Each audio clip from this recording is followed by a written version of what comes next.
ହଁ କେମିତି ଲାଗୁଛି ଟେଷ୍ଟଟା ରୋଷେଇ ଭଲ ଲାଗୁଛି ଆଜ୍ଞା ମତେ ମଟନ ଦରକାର ଟିକେ ଆଇଁଷିଆ ପାଟି ତ ସେଥିପାଇଁ ଯେତେ ଯାହା ଦେଲେ ବି ତା ଟିକେ ଆଇଁଷିଆ ଭଲ ଲାଗେ।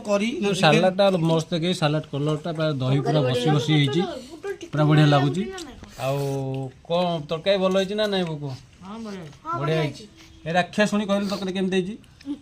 ବଢିଆ ହେଇଛି। ଚାଟି ଚାଟି ଖାଇଦେ। କେମିତି ହେଇଛି ବାବା? ଏକ ନମ୍ବର। ଆଉ ମୁଁ ତ ଖାଇନି ଏବେ ଖାଇବି।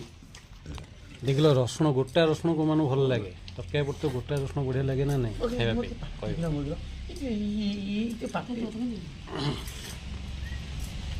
ଗୋଟା ରସୁଣ ବଢିଆ ଲାଗେ ଖାଇବା ପାଇଁ ବାସ୍ନାଟା ପୁରା ଅଗଲା ପକରେ କରିଦିଏ। ଅଗଲା ନାଇଁ ଅଲଗା। ଦେଖିବା ଆଗ ତରକାରୀ ଟିକେ ଟେଷ୍ଟ କରିବା। ହଁ କହୁଛି ନା ମାଂସ ହେଲେ ତାର ରହେ କିନ୍ତୁ ମାଂସକୁ ମୁଁ କାଟି ଦେଇଛି ମାଂସରେ ବି ଏଇଭଳିଆ ବାସ୍ନା ହେବନି ମଟନରେ। ଆଉ ସାଲାଡ ତ ପୁରା ଅଲଗା ପ୍ରକାର ବଢିଆ ଲାଗୁଛି ଆଉ ମଟନ ଏତେ ହେଇଥିଲେ ଭାତ ଭୋକ ଆମ ଜବର ଭୋକ ଲାଗୁଛି ଖାଉଛି ନା ଶୈଶୁର ଇଏ ତ ଆଉ କାହାକୁ ଅନାନ୍ୟ କରିବନି ବର୍ତ୍ତମାନ ଖାଇ ଚାଲିବ ବୋପା ମା ଦେଖେ ତାକୁ ଓହୋ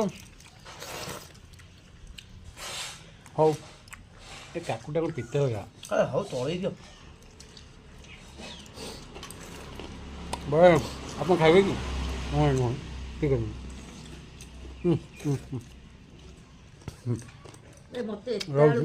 ଖାଇସାରିଲେ କଥା ହବ।